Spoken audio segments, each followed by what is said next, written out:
então ao capítulo 47, no trabalho ativo. A interpretação de Bentes, obedecendo à inspiração de um emissário de nobre posição presente à Assembleia, era recebida com respeito geral no círculo das entidades desencarnadas. Na esfera dos encarnados, porém, não se notava o mesmo traço de harmonia. Observava-se apreciável instabilidade de pensamento. A expectativa ansiosa dos presentes perturbava a corrente vibratória. Sempre, né? Os encarnados atrapalham quando não estão comprometidos, quando não têm o conhecimento para saber da necessidade da concentração, do silêncio. Não é só o silêncio da boca, o silêncio mental, a curiosidade, a preocupação, aquele eu quero isso, eu quero aquilo, estou pedindo isso atrapalha muito a necessidade de se manter em oração, de se fechar a corrente, de se doar energias, de se manter dentro da corrente, de ser útil, né? De participar com as energias da corrente através da oração, através do pensamento concentrado na oração. Isso é primordial para que os encarnados auxiliem na corrente, no trabalho mediúnico. A grande maioria fecha a boca, mas não para com o pensamento. Alguns até dispersam o pensamento, né, o que vão fazer depois, o que vão comer depois. Aí realmente a coisa fica complicada. Eu vou repetir aqui. Observava-se apreciável instabilidade de pensamento. A expectativa ansiosa dos presentes perturbava a corrente vibratória. De quando em quando, surpreendíamos determinados desequilíbrios que afetavam particularmente a organização mediúnica de Dona Isabel e a posição receptiva do comentarista, que parecia perder, abre aspas, o fio das ideias, fecha aspas, tal qual se diria na linguagem comum. Colaboradores ativos restabeleciam o ritmo quanto possível. Reparamos que alguns irmãos encarnados se mantinham irrequietos em demasia. Mormente, os mais novos em conhecimentos doutrinários exibiam enorme irresponsabilidade. Quanto menos conhecimento tem, maior a irresponsabilidade no trabalho, porque ali, como crianças, não sabem o que estão fazendo, nem o quanto estão atrapalhando. A mente lhes vagava muito longe dos comentários edificantes, viam-se-lhes distintamente as imagens mentais. Alguns se prendiam aos quefazeres domésticos, outros se impacientavam por não lograrem a realização imediata dos propósitos que os haviam levado até ali. Aniceto, que não perdia a ocasião de prestar-nos esclarecimentos novos, considerou discreto: muitos estudiosos do espiritismo se preocupam com o problema da concentração em trabalhos de natureza espiritual. Não são poucos os que estabelecem padrão ao aspecto exterior da pessoa concentrada, os que exigem determinada atitude corporal e os que esperam resultados rápidos nas atividades dessa ordem. Entretanto, quem diz concentrar forçosamente se refere ao ato de congregar alguma coisa. Ora, se os amigos encarnados não tomam a sério as responsabilidades que lhes dizem respeito, fora dos recintos da prática espiritista, se porventura são cultores da leviandade, da indiferença, do erro deliberado e incessante, da teimosia, da inobservância interna dos conselhos de perfeição, cedidos a outrem, que poderão concentrar nos momentos fugazes de serviço espiritual. O trabalho espiritual, o trabalho de participar de um grupo de estudos, de um grupo mediúnico, começa da hora que nós vamos levantar no dia, à hora que nós vamos levantar no dia seguinte, ou seja, às 24 horas do dia, através da nossa mudança interior, através do estudo, da leitura, dos bons pensamentos, de não dar ouvidos à maledicência, não permitir jamais que a nossa língua, que a nossa fala, né, seja maledicente, seja irresponsável, que a gente se concentre o máximo possível com os bons pensamentos, observando a colocação de Jesus, que é vigiar o pensamento, o sentimento, e orar quando ele sai dos bons pensamentos, dos bons sentimentos.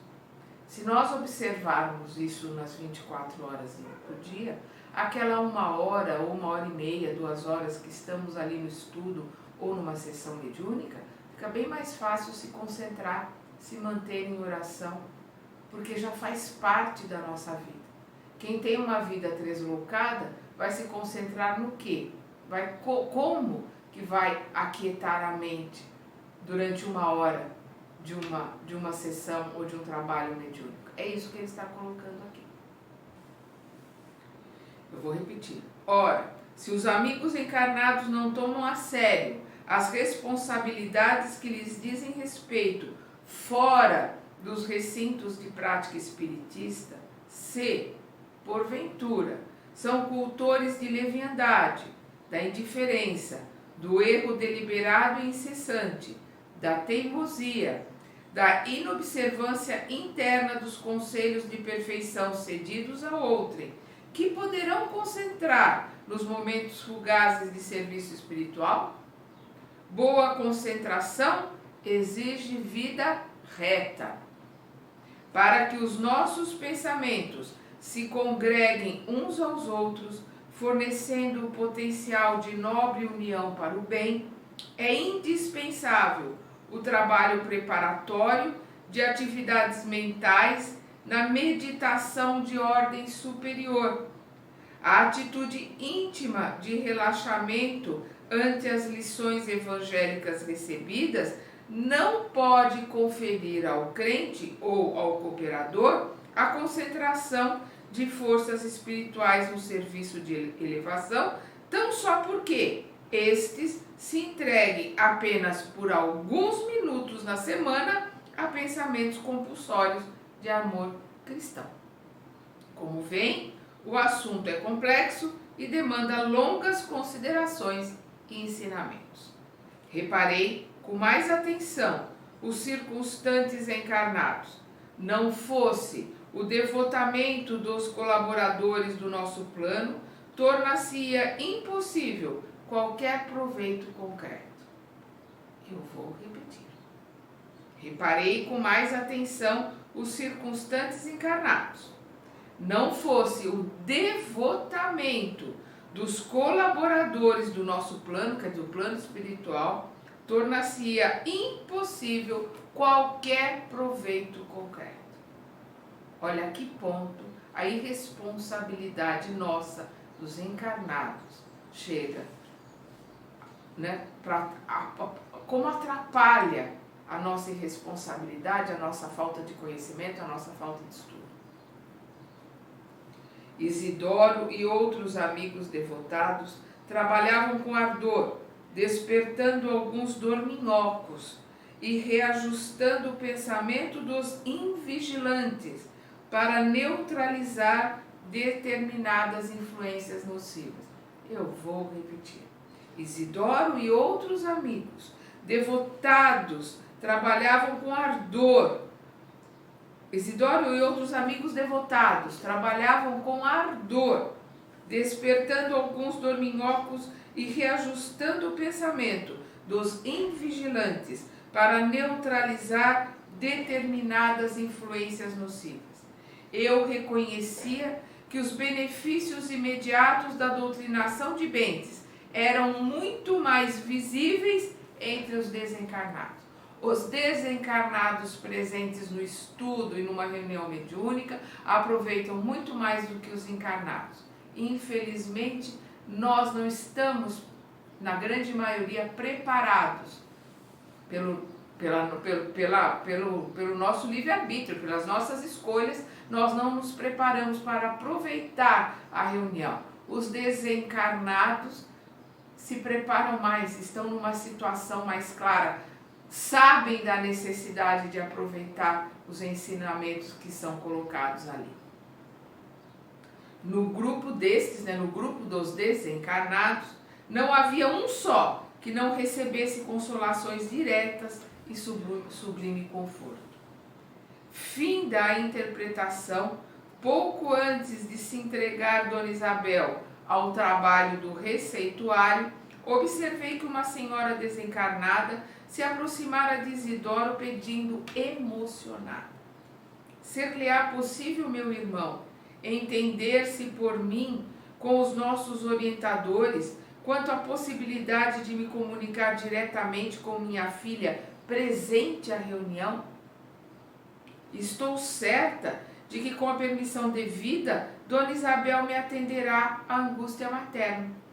O interpelado mostrou sincero desejo de ser útil, mas, depois de trocar algumas palavras com o instrutor mais graduado da reunião, que se colocara entre a médium e o doutrinador, veio trazer a resposta algo constrangido, com grande surpresa para mim.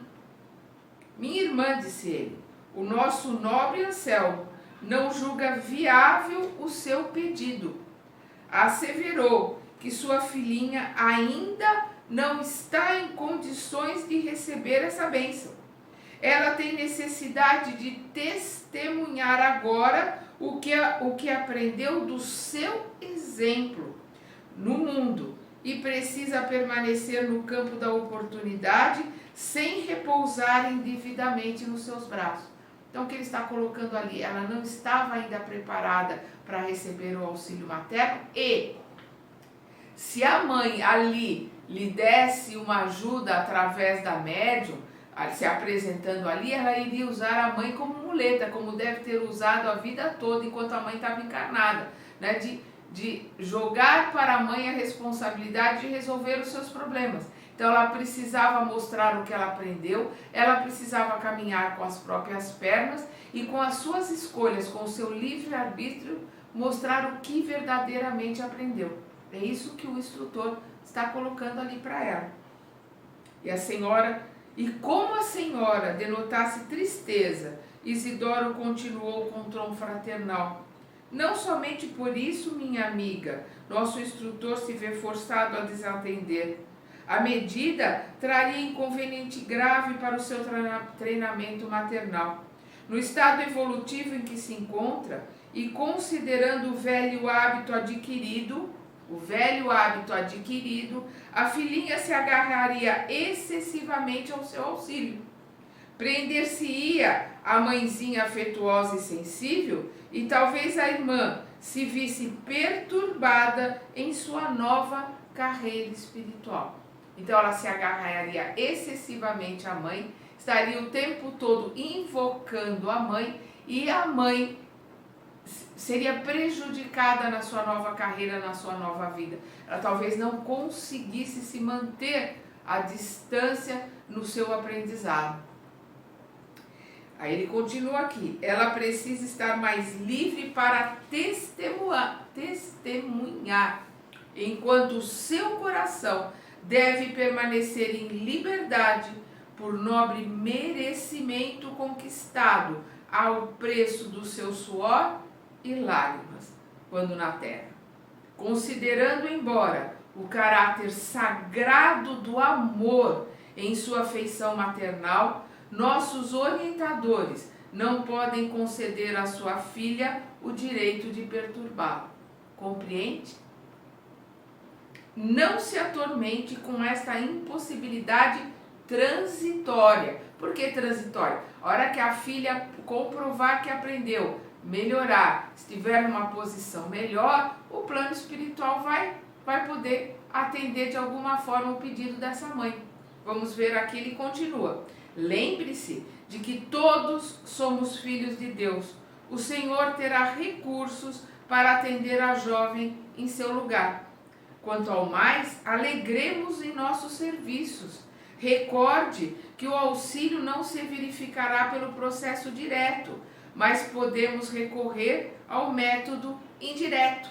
Quem sabe, amanhã, possivelmente, poderá encontrar-se com sua filha em sonho.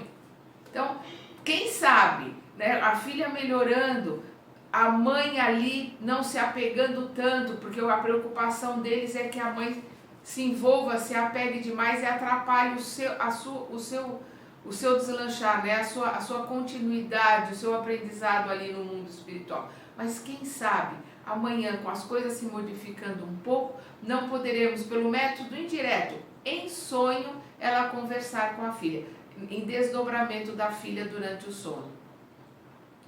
A interpelada sorriu confortada e obtemperou. É verdade, devo compreender a nova situação.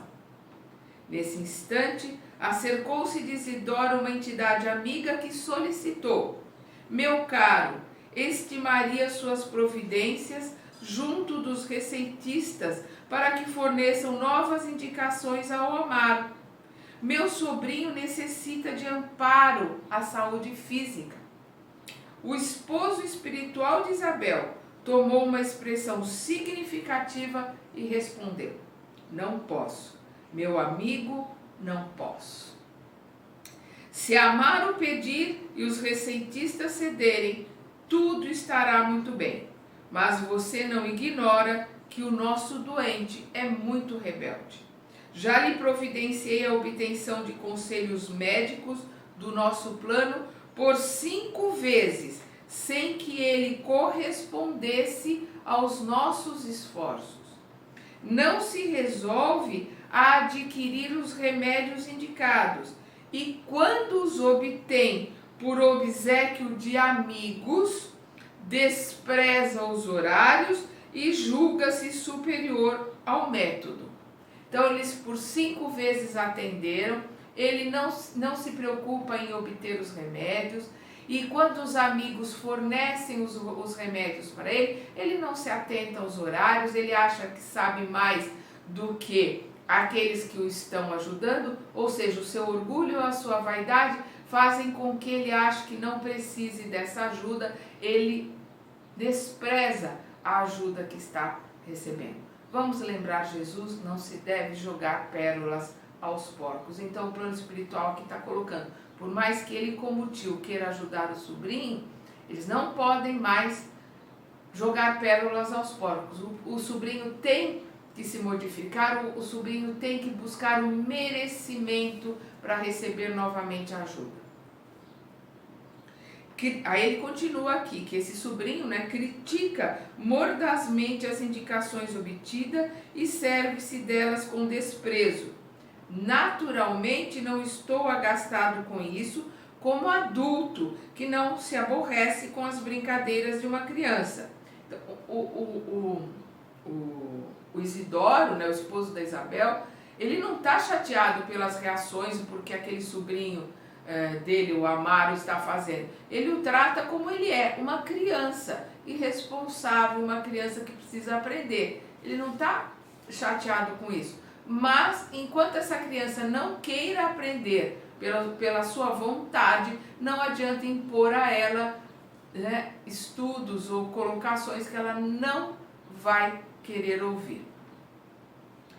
Vou repetir. Naturalmente não estou agastado com isso, como adulto que não aborrece com as brincadeiras de uma criança. Mas você compreende que estamos lidando com um material muito sagrado e não há tempo para conviver com os que estimam a brincadeira. Eles estão ali num trabalho muito sério, com material muito sagrado, e que tem que se dedicar àqueles que reconhecem o sagrado naquilo que estão recebendo. E não com aqueles que estão levando na brincadeira, jocosamente desprezando aquilo que estão recebendo. Além disso, não será caridade o ato de dar aos que não querem receber. Aí não é caridade, é jogar pedra nas portas. A caridade se faz com aquele que realmente está pronto para receber o auxílio. Isidoro falava com uma inflexão de bondade fraternal, que afastava todos os característicos da franqueza contundente. Compreendi que para atender a tanta gente e movimentar-se entre tantos propósitos heterogêneos, não seria possível tratar os assuntos de outro modo. O serviço prosseguia com enorme demonstração educativa para Vicente e para mim. O esforço dos clínicos espirituais, aliado à abnegação da intermediária, comovia-me o coração. Era necessário, de fato, grande renúncia para atender ao trabalho compacto e numeroso no setor de assistência aos encarnados, porque poucos frequentadores do grupo pareciam manter a atitude correspondente à sublime dedicação fraternal em nome do Mestre. Poucos frequentadores do grupo pareciam manter a atitude correspondente à sublime dedicação fraternal em nome do Mestre. Aniceto, porém, adivinhando meus pensamentos, falou com bondade. Um dia, André, você compreenderá com Jesus que melhor é servir que ser servido. Mais belo é dar que receber. Isso nos faz lembrar a oração de Francisco de Assis, né? Que a gente possa levar a paz onde houver discórdia, que a gente possa servir em vez de ser servido. E Jesus coloca isso, que ele veio para servir e não para ser servido. Nós temos que aprender a sermos úteis, temos que aprender a servir, nós temos que aprender a respeitar o tempo dos irmãos desencarnados que se dedicam ao trabalho, que se dedicam à casa espírita, que se dedicam àqueles que estão estudando, e a gente respeita o trabalho deles com o nosso esforço. Quando nós nos esforçamos para estudar, para ler, para aprender, nos dedicamos, nós estamos dando valor a estes trabalhadores do Mestre Jesus, que vêm aos nossos encontros, que vêm aos nossos estudos, que vêm à nossa casa quando nós pedimos ajuda para estudarmos e para aprender. Vamos continuar estudando e aprendendo com André Luiz no próximo capítulo.